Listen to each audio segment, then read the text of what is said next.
धाम अपने चलो भाई,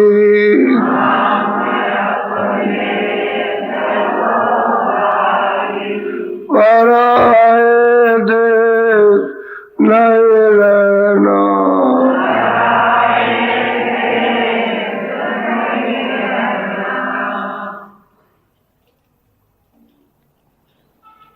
अपना काम करो जाई, यानी वहां जाकर के नहीं। ऐसे समझते हो कोई हरिद्वार जाकर या पहाड़ों में जाकर या जंगलों में या नदी नाले पर नहीं, उसको कहते हैं घाट पर जाकर। आंखों के ऊपर घाट है, वहां जाकर अपना काम करो। घाट कहीं दूर नहीं हो तो घाट तुम्हारे पास ही है, लेकिन भेद न जानने के कारण महात्माओं ने कहा कि उधर जाओ, ऊपर जाओ, यानी आंख को उल्टो, अंदर वाली आंख से काम करो, काम से काम करो, तब अपना सच्चा काम होगा। क्योंकि शब्द से सूरत उतर के आई और शब्द छोड़ दिया, नाम से उतरी है और नाम छूट गया और नीचे को आपकी दोनों आंखें हो गई। तो काम अपना करो जाए, अपना काम करना है। उलट के अब भेद जब मिलेगा तब तो अपना काम होगा, और भेद नहीं मिलेगा तो आप कुछ नहीं कर सकते हो। तो घाट कहीं दूर नहीं है, आपके पास ही, लेकिन भेदी से जब अपना काम करने का घाट मिल जाएगा तो वही काम होता है, और उसी में कमाई होती है नाम की। शब्द की कमाई वही सार कमाई है, और बाकी जितनी भी कमाई सब आसान, जितना भी बन सके शब्द की कमाई कर लो। 2 मिनट, 4 मिनट, 10 मिनट। ऐसा नहीं समझना है कि वहां जाओ, जंगल में चले जाओ, नहीं। आंखें दोनों बंद करो अपने और कान बंद करो और घाट पे बैठ के, तो अंदर का घाट तुम्हारे पास ही है। बस इतना ही है कि समझने की, जानने की जरूरत है कि घाट कैसे मिलेगा और घाट पर कैसे सुनेंगे और कैसे देखेंगे, वही ये भेद जानने की जरूरत है। तो कहते हैं घाट पर आकर के अपना काम करो, और बाकी जितना भी काम है जो करते हो इसमें से कोई अपना काम नहीं। जरूरत के लिए, शरीर रक्षा के लिए कर लो तो उसमें तो शरीर रक्षा के लिए लगाओ, उतना ही है जितना हो, तो सीमित लगाओ कि शरीर रक्षा के लिए कोई भी काम किया उतना कर लो, ज्यादा नहीं फंसना।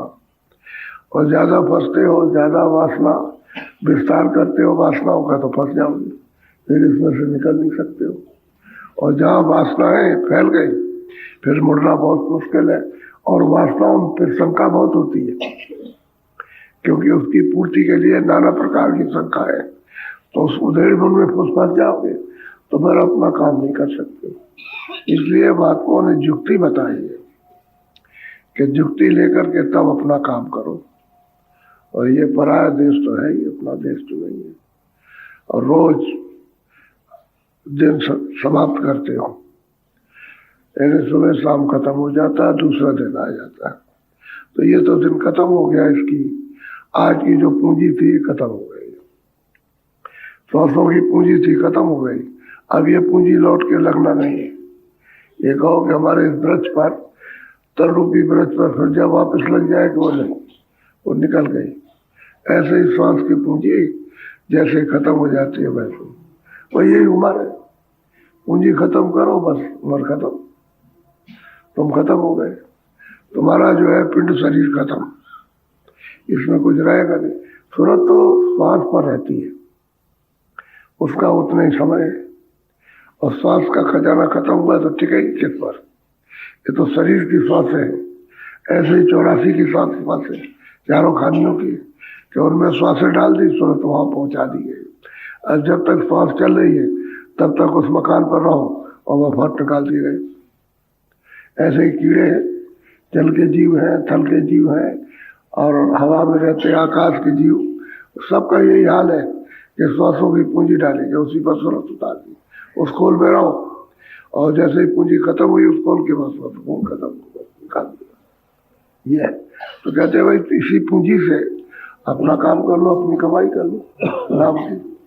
नाम की कमाई यही है कि सूरज शब्द के साथ में जुड़ जाएगा, यही सच्ची कमाई। और तुमको, क्योंकि जुग जुग से यहाँ पाते हो, किसी को मालूम नहीं कि अंदर में नाम क्या है, उसमें क्या शक्ति है, क्या ज्ञान है, क्या आनंद है, क्या उसके अंदर सुंदरता है, ये तो किसी को मालूम नहीं। लेकिन करते करते करते करते करते जो जड़ होते हैं, और जब चेत करके सत्संग सुनते हैं तो करते करते करते करते करते करते और जड़वत हो सुजान, ये जानकार में सुधार हो जाते हैं। करना है उस काम को। अरे रोज पट्टी खींचते हो और रोज मास्टर कहता है ऐसे करो, लकीर खींचो, लकीर खींचते हो, जब कुछ देर आदत महीनों में पड़ जाती है, बच्चे के रोज काम दे दिया, उसको खींचने लगा, पट्टी खींचता है, उसको देखता है, अपना मुंह देख लेगा, उसने एक काम दिया उसको, ताकि इधर उधर न, फिर उस पर वो सब लेर खींचेगा, फिर मिटाएगा, और उसके बाद में फिर लिखेगा कहाँ, या लिख, या मतलब ABCD उस पर लिख देगा, क्या चाहिए लिखो, तब वो सिखाएगा। जब वो बनाने लगेगा तो उसको रुचि होने लगेगी, तब रुचि होती है। जब वो का समझ जाता है या ABCD समझता है, तब उसकी रुचि होती है, तब वो पढ़ाता है। फिर भी नहीं पढ़ता तो फिर जो लगाना पड़ता है, तो कितनी मेहनत पड़ती है। इसी तरह से सत्संग में मेहनत है, बताना पड़ता है, किसी समझ में आए। उससे कहते हैं भाई ये ना, ये है अंदर की आंख अंदर से खोलेगी, अंदर की आंख का अंदर से रास्ता है। बाहर की आंखें बंद कर लो तो बाहर से बंद होगी, बाहर से खुलेंगी, अंदर से नहीं। तो अंदर की बाहर की आंख का पर्दा अलग है, उसको खोलो तो दिखाई दे, और बंद करो तो नहीं दिखाई देगा। ऐसे ही अंदर की आंख अलग है, उसका पर्दा अलग, उस पर्दे को हटाइए तो दिखाई देगा, पर्दा आ जाएगा तो नहीं दिखाई देगा। पर ठीक यही है, इसी को समझना चाहिए। अंदर की आंख अंदर से देखेगी, उसका जगत अलग है, उसकी स्थिति बिल्कुल अलग है, उसका लोक की उधर अलग है, और इसका अलग है। इसका ये सब दिखाई देता है, मत लोक है, ये ऊपर आसमान दिखाई देता है, तो मतलब ये, लेकिन तो उसका सूरत का अंदर से ये आसमान दिखाई दे देगा, उसका दूसरा आसमान है वो दिखाई देता। तो करते करते करते करते, पहले तो लोग जो करते हैं तो कुछ नहीं समझते, ऐसे बैठे गुमसुम बैठ जाते हैं, ऐसे बैठे गए, और उनसे कहते हैं भाई तुम बाहर से देखते हो, ऐसे अंदर से देखो, अंदर से वैसे ही दृष्टि लगाओ, कहते हैं देखो भाई, तो सामने कुछ नहीं दिखाई देता, आकाश दिखाई देता। अच्छा आकाश में देखो तुम, आकाश ऐसे ही अंदर से कुछ नहीं दिखाई देगा, पहले अंधेरा दिखाई देगा, तो उसके बाद में अंधेरा मिटेगा तो आकाश दिखाई देगा, वो भी धुंधलापन रहेगा उसमें, फिर आकाश दिखाई देगा। तो देखो सामने एक जगह पर देखो, तब जा करके धीरे धीरे समझ नहीं आती, समझाते समझाते समझाते समझाते तब समझ में आते। ऐसे ही सुनाते सुनाते सुनाते तो कुछ नहीं सुनने, गुमसुम बैठे, कहीं से कोई आवाज नहीं, सुनसान बैठे हुए बिल्कुल एकदम। अब वो सुनता है, ऊंचा ध्यान दो, ऊंचा मन को रोक करके रखो, कानों के साथ ऊंचा ध्यान दे करके सुनो। तो सुनते सुनते सुनते सुनो, कहीं से आवाज पहले खटपुट करेगी, खट करेगी, धप धप धप धप करेगी, कोई सीटी बच जाएगी, कोई कुछ और आवाज आ जाएगी, तो उसको करते करते खत्म करो तो समय आ जाए। कुछ काल करिए, कुछ थोड़ा सा कुछ समय तो लगता ही। जो चीज इतने दिनों की छोड़ रखी है, एक तो समझ नहीं, एक समझ नहीं आती। स्वामी महाराज के पास जब नामदार लोगों को मिलता था तो बताते थे इधर हाथ लगाए, इधर उंगली लगाए, ऐसे करके। अब तुम इतने आदमी हो एक एक उंगली नहीं लगा सकते, उंगली ऐसे रहा है, कहे इधर तू देख इस तरफ को, ऐसे सामने देख उसको। तो उसको करते करते करते तब भी कितने महीने लग जाते, समझ नहीं बड़ा मुश्किल है। ये तो ऐसी विद्या है कि जिसको जब से आए तब से भूल गए। अब बीच में कभी मिल जाती तब तो ठीक था, लेकिन वो तो भूलते ही चले गए, और भूल इतनी पड़ गई कि वह इतना ही दौड़ा है कि बस आए मनुष्य शरीर में, फिर कर्म किया, फिर 84, फिर मनुष्य 84, फिर नरक, यही बात किया, यही दौड़ा है, उससे आगे कुछ नहीं, आगे कहीं जाने नहीं, बस उधर से इधर आए, फिर कर्म किया, फिर लौट गए। अब ये समझ में नहीं, अब समझाते समझाते तब समझ में आते। पुराने वालों से पूछिए कि कितने दिनों में समझ में आया, इतना सरल करके समझाया जाता था, लेकिन समझाते समझाते बरसों समझ गए, तब जाके समझ में आए। ऐसे ही है, ये विद्या है, ये तो अपनी सनातन विद्या है, जहाँ से आए हो वहां से आए हो, यहाँ रहने अंधेरे में। अभी अंधेरा तो अपना देश नहीं है, ये तो अंधकार है। ये तो जाननी चाहिए कि भाई आपका देश इतना उजाला है, वो इतने उजाले में बैठा और आप अंधेरे में बैठे हो, तो आप मतलब ये है कि फंसे हुए हो। इसलिए यहाँ अंधेरा और वहाँ उजाले उजाला, वहाँ दिन रात नहीं होती, न सूरज निकलता न डूबता, सदा एक मौसम एक रात। तो समझते समझते समझ जाओगे। तो ये कहते हैं वहां नहीं जाना, वहां जाओ, नहीं यहाँ आओ, इधर।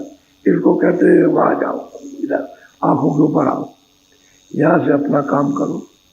और दोनों काम करना, आंख से भी और कान से भी। आंख और कान के साथ नाक का काम हो जाता है ये तीनों चीजें। नाक के साथ में नहीं है, आंख और कान के साथ में। और नाक के साथ में खाली सुगंध ही है उसकी, तो वो तो साथ करोगे तो मिलती जाएगी सुगंध। ये वही आंखें देखती हैं, कान सुनते हैं, लेकिन नाक तो वैसे अपना। जब कैसी बदबू आई तो हवा आई तो बदबू लग गई, नहीं हवा आई तो ठीक है। तो वो तो देखने और सुनने के साथ ही साथ। तो नाक का इतना मेहनत का काम नहीं, वो तो दो ही मेहनत है, आंख और कान। ये तो बहुत सीधा सीधा, लेकिन अब इसको समझने कैसे आएगा। अब उन्होंने कह दिया वहां करो जा करके, अब कहाँ जाए। अब आदमी सोचेगा बुद्धि से कि भाई पहाड़ों में चले जाए, कि जंगल में जाए, कि नदी के किनारे या कहाँ जाए, कहाँ करे जा करके। वहां कहीं नहीं जा रहा, इधर आना है, यहाँ जाना है। कहते इधर से हटो, इधर आओ, यहाँ से करो। दोनों आंखों के ऊपरी हिस्सा करने का है, घाट होगा, यहाँ बैठ के करो। बोलो बोलो। चेत चले जगत से भोरे, कपट तजी गाओ गुरु सर। कहते सत्संग सुनो, चेत जाओ परमार्थ में। ये जो कुछ भी है उस सार में, और लोगों लालच है। कहते चेतो और परमात्मा में जाग जाओ। और क्या कहते हैं बोरे, बोरे कहते हैं पागल। आप घर में नहीं कहते बड़ा पागल हो गया। घर में कहावत है ना, बच्चा हो बच बड़ी पागल हो गई। कोई मिलने जुलने वाला है कि हम समझाते हैं बड़ा पागल हो गया, बड़ा पौरा हो गया। तो ये देहाती भाषा है, शहरी भाषा और देहात में बस इतना नहीं। यहाँ पागल कहते हो, बोरे कहते, बोरा भी पागल है। और देहात की भाषा आम भाषा है, और मतलब पागल आपकी शहर की भाषा पढ़े लिखों की है, पागल हो गया। फिर कहते हैं गंभार, मूल गंभार कहते हैं, जो कहता हो नहीं मानता, उसी को गंभार कहते हैं। उसी को कहते हैं मूर्ख। मूल किसी की सच्ची बात को नहीं मानता। अंतर कुछ नहीं है, एक भाषा पढ़ी लिखी है, भाषा अनपढ़ है, दोनों का मतलब एक ही, और कोई दूसरा मतलब नहीं है। तो कहते हैं भाई तू चेत करके तू जहाँ होश में आ। कहते हैं इस पागल खाने में मत फंस, ये पागल खाना है। यहाँ कोई ज्ञान खाना नहीं है, ये पागल खाना, इसमें फंस गया तो हो गया। कहते हैं क्या कर, कहते हैं गुरु से प्रेम कर, वही तुम्हारे हित है। बात साफ साफ कि जगत से तू चेत, इसमें तू जान जाए ये है क्या, ये धोखेधड़ी है। आखिर में ही रोना पड़ता, बीच में भी रोते और क्या। कोई बच्चों के लिए रोता है, तो कोई भाई के लिए रोता है, तो कोई रिश्तेदार के लिए, कोई मित्र के लिए रोता है, कोई बीच में आ गए, कोई मजदूरों के लिए रो रहा है। सब हो ही रहे, गेट में फंस गए, एक दूसरे से सब रो रहे। वो कहता है कि मतलब इसने काम करा दिया, हमको मजदूरी नहीं देता। वो कहता है कि दिन भर बैठा इसने काम नहीं किया।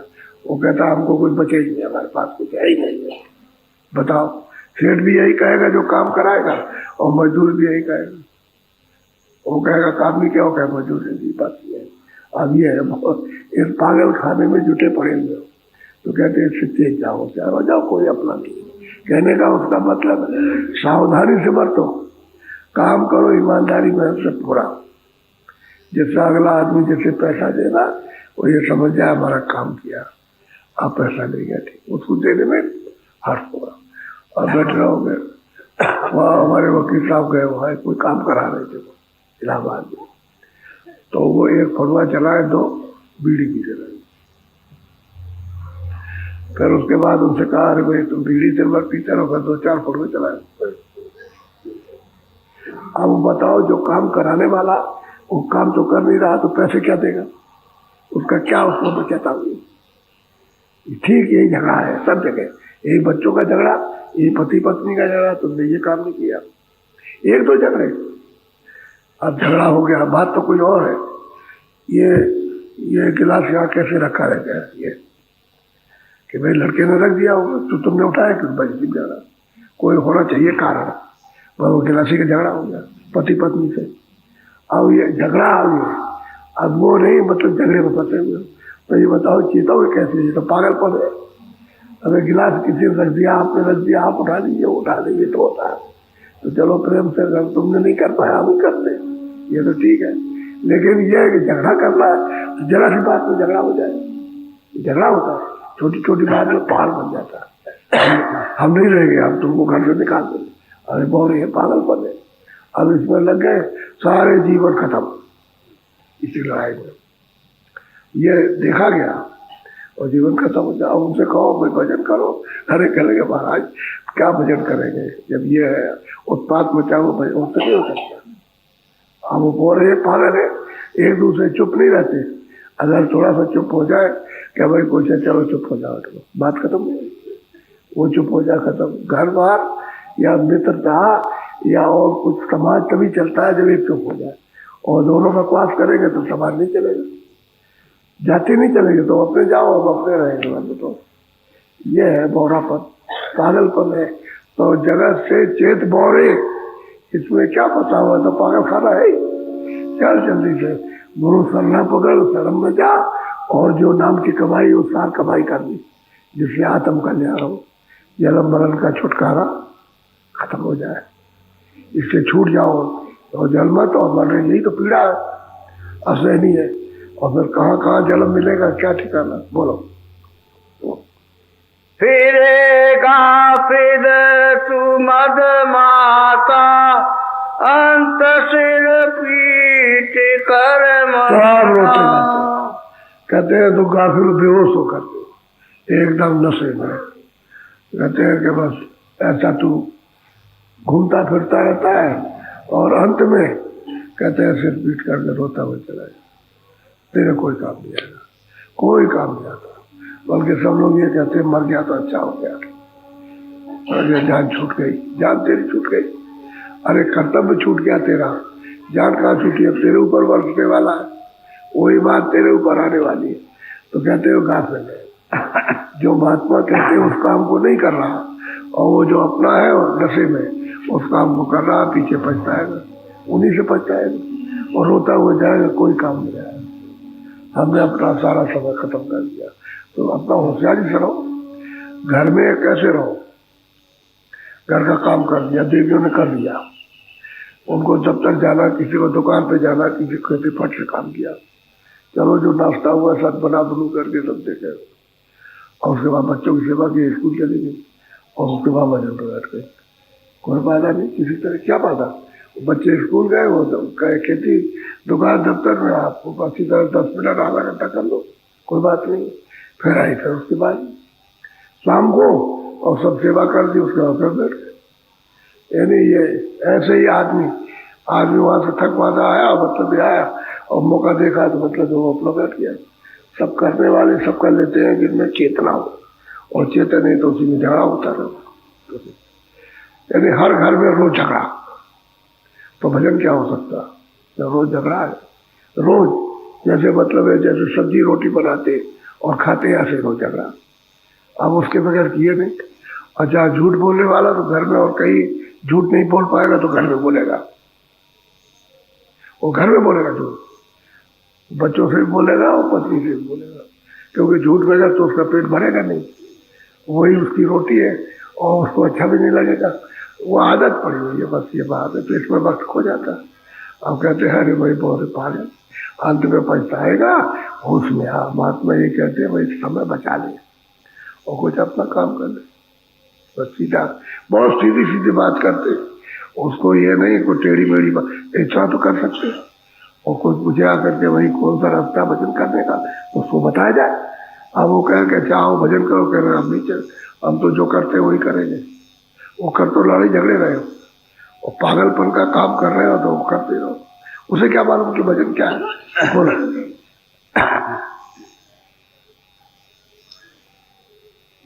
लगे नहीं हाथ कुछ तेरे, कुटुंब के साथ क्यों पिलना।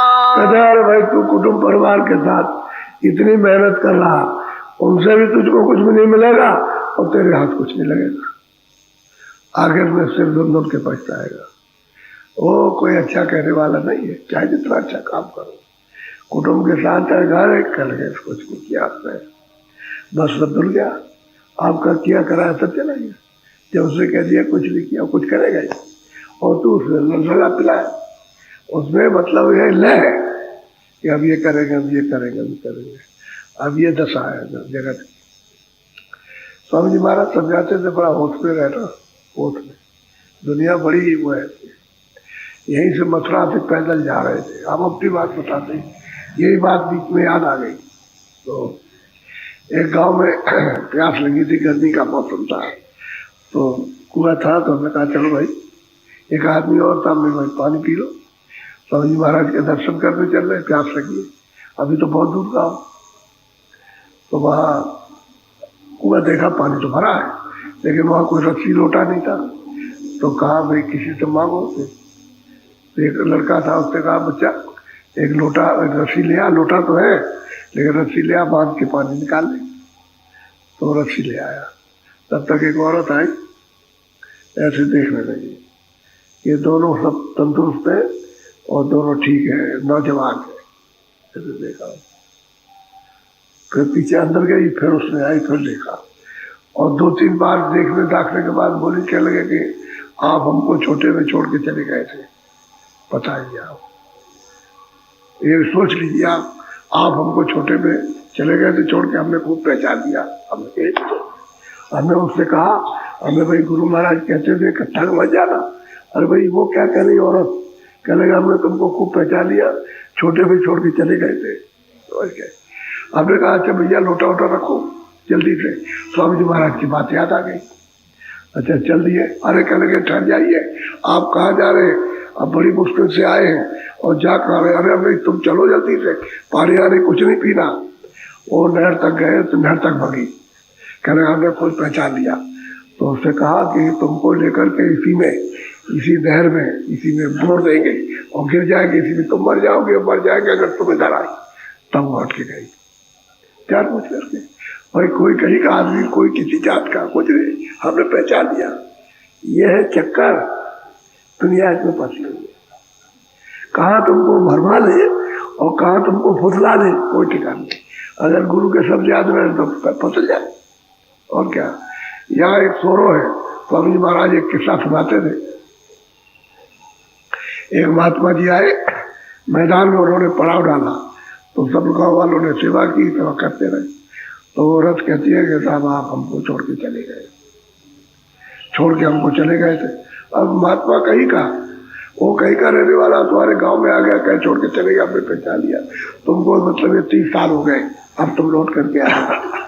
अच्छा वो तो सोचा उसने क्या किया जाए, तो चल दिया वो, और वहाँ सौरभ पहुंचा महात्माओं के बीच में, और ये औरत ढूंढने निकली ढूंढने के लिए। तो वहाँ उसने पहचान दिया कि 7-8 दिन रहे वहाँ, और मतलब खूब हमने सेवा की और गांव वालों ने भी सेवा की, और फिर हमको छोड़ के चल दिए। वहाँ पकड़ा साधुओं के बीच में, तो बड़ा हल्ला गोला मचा कि ये क्या बात मामला। अरे भाई हम इसकी जात के भी नहीं है और न इसके गांव के, न कहिए और जबरदस्ती है।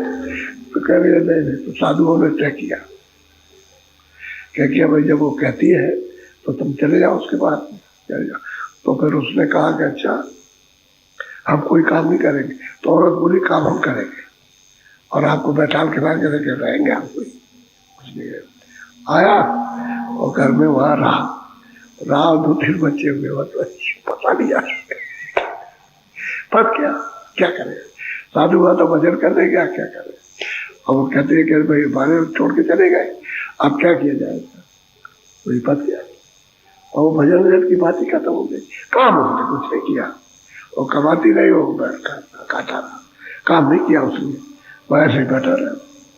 तो कहने का मतलब है कि पता नहीं कहाँ पहुंच जाए, कोई ठिकाना, घर बाहर से निकले कहीं भी फंस सकता है। तो कहते हैं अगर जगत से चेत हो रही, ये कुटुंब परिवार और ये मित्र है, कोई किसी का नहीं, अंत में सिर पीट करके रोते रह जाओगे और कोई काम नहीं आएगा। अब इतना न चेते चिताए तो फिर उसकी समझ में कुछ नहीं आता। वो कहता हमारे रिश्तेदार है, ये है वो है, इसी में सब में पड़ा रहे। अरे भजन कर, वही तेरे काम आएगा, बाकी कोई काम आने वाला नहीं।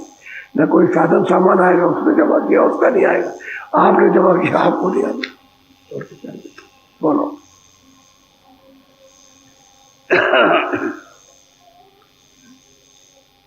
चार दिन के सगाती बताऊ फिर नहीं। अब ये चार अवस्थाओं के साथी हैं। एक बार बचपन है जब पैदा हुए तब, दूसरा किशोरावस्था खेलकूद की, तीसरा जवानी और चौथा वृद्धापन। कहते हैं 4 दिन, और 4 दिन के सब लोग तुम्हारे संगी साथी हैं और बांटने लेने देने वाले, और 4 दिन के बाद खत्म। तो अवस्था चली गई, बचपन गया, जवानी गई, और बुढ़ापा आ गया, और जवानी है उसमें फंस गए। तो उसमें तो होती नहीं है, पागलपन की तरह से रहते हैं। अब बुढ़ापा आ गया बस। तो कहते हैं 4 दिन है, 4 दिन में जो कुछ भी करना धरना तो इनके साथ कर लो, बाकी नहीं है तुम्हारे दान, नहीं तुम्हारे कुछ नहीं। और बस चलोगे अपने कर्म बोझा लाद करके, जो किया है उसको भुगत रहिया और गुरु पूरा ढूंढ रखिया। कहते जो किया उसको भुगतो, अगर गुरु पूरा नहीं मिला तो उसको साफ कौन करेगा? आप तो साफ तो नहीं कर सकते।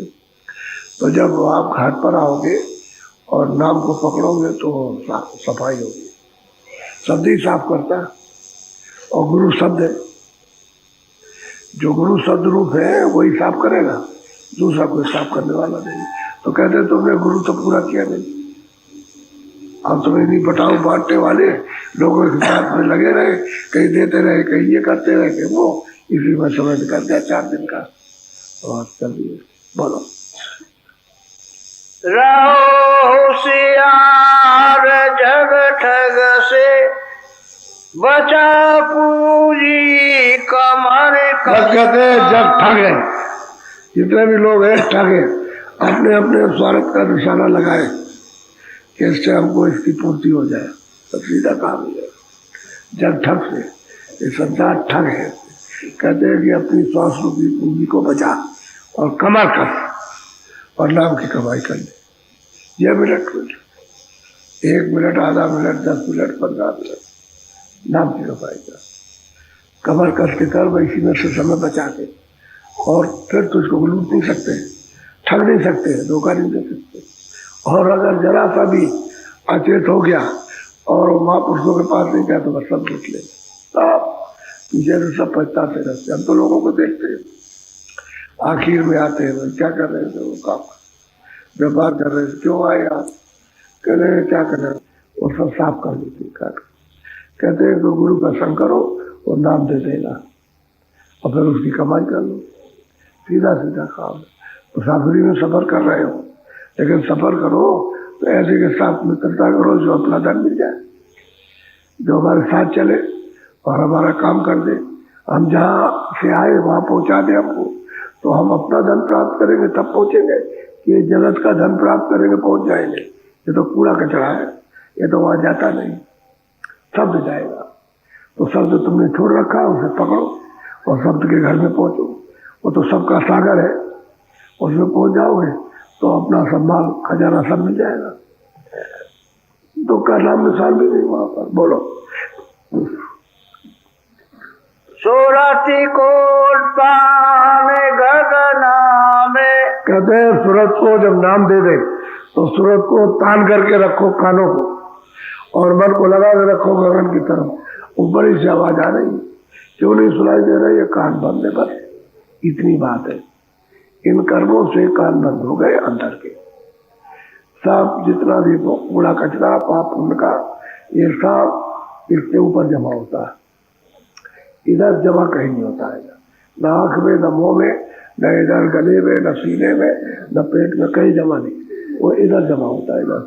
तो ये आकाश उधर है नहीं, उसमें जमा होता। तो कहते हैं कि भाई तुम ऐसा करो, कमर कसो, मतलब ये, और नाम को पकड़ लो, बस नाम को पकड़ो तो तुम्हारी ये पोट उतर जाएगी। अब काम गगन की तरफ में तुमको तो पता नहीं कैसे तारना चाहिए ऊपर में, तो मन जैसे तुम बैठे सुनने के लिए भाग गया, चित्त चला गया, बुद्धि चली गई, खाली अब शरीर लेके बैठे हो। उससे मन को साथ रखो, उसके ऊंचा ध्यान देकर के ऊपर की तरफ सुनो। अंदर के कान ऊपर से सुनेंगे, बाहर के कान बाहर से सुनेंगे। बाहर सब चुपचाप बैठे रहो, कोई खटखट नहीं होगा, बिल्कुल ऐसे खट हुई तो फौरन आवाज आएगी। ये क्या करेंगे कान कि ये कान आवाज को पकड़ेंगे और अंदर वाले कान को दे देते, ये क्या कहा। जैसे सामने देखते रहो, कोई चीज नहीं, ऐसे देख रहे हो और सामने कोई चीज आया अंदर, तो उसने क्या काम किया, बाहर की दोनों आंखों ने अंदर वाली आंख को दे दिया, बस ये बात। तो कहते हैं कि तू कान को, सूरत को, जो सूरत में कान, उनको तान कर गगन की तरफ, आकाश की तरफ, क्योंकि वो घाट से ऊपर आकाश है उधर में। कहते हैं वहां तो रख उधर में, और मन को साथ रख तो आवाज सुनाई देगी, तभी सुनाई देती है। और जैसे ही मन हटा उधर से तो आवाज कम हो जाएगी, तो बंद हो जाएगी। आप ये कहते हो कम हो गई, बंद हो गई, फिर बैठो, फिर तान करके रखो ऊंचा सुनने के लिए। जितना ऊंचा सुनोगे उतना ही साफ हो जाएगा। तो शब्द सफाई करता है, वही शब्द, वही औषधि है, यानी दवा, जड़ी बूटी वही है, शब्द ही सब साफ कर लेगा बिल्कुल एकदम। तभी तो मतलब यह है कि ये अंतःकरण है, ये अंतःकरण नहीं है। यहाँ प्रकाश नहीं हो सकता, प्रकाश तो यहाँ होगा, तभी साफ होता है, एकदम हो जाता, पवित्र हो जाता। इसी अंतःकरण पर जब मन बुद्धि चित्त है चारों तरफ बैठे हुए हैं सूरत के, ये पवित्र हो जाएंगे, तो सूरत भी पवित्र हो जाएगी। तब कहते हैं सो जन्म वो पावे, वो जन्म मुझे प्राप्त कर लेता है, पा लेता है, दर्शन करता है। बोलो पकड़े धुलिमान घट रहना। कहते हैं कि भाई तू धुन पकड़ ले और दरवाजे पर बैठा, धुन पकड़ दरवाजे पर बैठे, सुनते सुनते सुनते सुनते जब उसको पकड़ लिया तो छूटेगी नहीं, और फिर वही धुन खींच लेगी। वो तो तोड़ लेगी आपको, सूरत को तोड़ लेगी, ये ऊपर खींचने पर हजम कर सकती है नहीं। तो जब तक तो बराबर जारी रहेगी और तुम उसके साथ सुनते रहोगे, लगे रहोगे, और इधर से ध्यान टूट जाएगा, इधर से मन भी उसमें लगा रहेगा और फौरन खींचेगी उधर से। तो आपको पता चलता है कि हमको क्या हो रहा होगा, तनाव हो गया एकदम से, अपने को मालूम होगा बिल्कुल तनाव हो गया, ऊपर को कोई लिए जा रहा है धीरे, तो चले जाओ उसके साथ में, डरते क्यों। और बहुत से लोगों को खिंचाव होता है ना, तो डर जाते हैं कि अब मर जाएंगे, ये क्या होगा, तो डर जाते छोड़ देते। फिर आते हैं 2-4 में, तुरंत चले आए तो सवाल हो जाए, 2-4 महीने के बाद आते हैं तो फिर एकदम खौफ हो जाता है, फिर नहीं करते। और तुरंत चले आए, जब हमको ऐसा हुआ तो हमको समझा दिया जाए तो उनका डर भय निकल जाए उनका, तो 4 महीने 6 महीने के बाद आएंगे तो फिर कर नहीं पाते, कहते हमको डर लगता। फिर ये कहते डर की चीज नहीं है, जो चीज तुमने कभी देखी नहीं उसमें सबने कहा, वो तो अचंभित किया। जब महात्माओं ने सुना ऊपर की आवाज को तो आश्चर्य अचंभा तो होता ही है, मतलब ये इतना घोर शोर होता है इतना। तो ऐसे ही जो अचानक में कोई चीज होती है उसे फौरन चला आना चाहिए, और वो सत्संग सुन जाए तो उसको बता दिया जाएगा, फिर चढ़ाई कर लेगा, उसके साथ प्यार हो जाए। अचानक कोई चीज मिलेगी, प्यार नहीं हो सकता। कोई महात्मा भी अगर पूरे से पूरे हो तो वैसे नहीं, उसको रोज मिलो, रोज देखो, तब प्यार होता है। ऐसे उधर भी है, अचानक पड़े फक, आंखें उसकी कहे ये क्या हो गया, तो हमने देखा सो डर लग जाएगा, लेकिन जब बार बार करेगा तो प्यार हो जाएगा। कोई चीज खराब अच्छी से अच्छी और वही चीज पर मतलब प्यारी हो जाती, तो थोड़ा सा टिकने से प्यार होता है। बोलो काल की घात से बच कर गौ सतगुरु पूरे के चरना। कहते भाई काल अपना दाव लगाए, क्योंकि आपको अधिकार देकर कर्म करा रहा कि करो अपना कर्म अपनी इच्छा से, तो मन इंद्रिया बैठ करके अपना कर्म करती रहती है। अब इस घात को कब, कि जब नाम से जुड़ो, तभी इस घात से, दाव से बचोगे। घात कहते हैं दाव, इससे बच सकते नहीं तो ले जाएगा घसीट कर, क्योंकि उसका कर्जा रहेगा तो घसीटेगा। अब ये अगर तुम पकड़ लिया तो तुम्हारा कर्जा साफ हो जाएगा, तो इस घाव से बच जाओगे। फिर आपको काल कर्मों के बस घसीट नहीं सकता, क्योंकि कर्म बोझा रहेगा नहीं, उसकी सफाई हो जाएगी। तो ये काम करो तभी काम बनेगा। बहुत कुछ समझाया, पागल कहा, समझ गए, हाँ, अनजान कहा, चेत कहा, अरे रोएगा, चिल्लाएगा, सब समझा रहे। सब महात्माओं ने समय समय पर ऐसे समझाया सबने, और फिर जब समझ गए तो फिर कुछ करते। तो उसमें से हजारों बैठे रहो तो मतलब है 2-4 हजार, 2-4 आदमी चीरते और बाकी जो सुनते रहते, और वो कुछ दिन सुने रहे, लगे रहे तो कुछ उसमें से चेत जाएंगे, नहीं तो सब बोरे तो आते ही है। पागलपन तो सब पे सवार है, सब जगत के मतलब अंधे है, सब जगत मोह ममता में फंसे रहते। तो यहाँ कौन सुझा कहा था, सब ऐसे जाते। ये बड़ी मेहनत पड़ती है, ये छोटी मेहनत है। ये कितनी उनके साथ में रगड़ा रगड़ी होती है, इतनी तो परिवार के साथ मेहनत नहीं जितनी मेहनत करते हैं महात्मा जीवों के साथ में। हर तरह की बात को सुनते, हर तकलीफ को समझ के सहन करते। तो तुम्हारे आते हो तो कोई तकलीफ तुम सोचते हो तो वैसे ही है, तुम्हारी तकलीफ में सम्मिलित होकर के और तकलीफ को दूर करते, तो कोई कम है मैं बहुत मेहनत कि भाई आया मतलब प्रेमी है, अब इसका कैसे निपटारा छुटकारा होगा, तो चलो इसकी कोई मदद की जाए, तो मदद करते हर तरह से, बाहर की भी मदद, अंदर की भी मदद। और उसको जब पकड़ा देते हैं कहते भाई शरण आ जाओ, पूरे की शरण में आ जाओ तो काम बन जाएगा। अब पूरे की शरण में आ जाएगा तो चेत जाएगा, चल पड़ेगा, काम हो जाएगा उसका, और नहीं तो ऐसे फंसे पड़ेगा बस। बोलो जय गुरुदेव।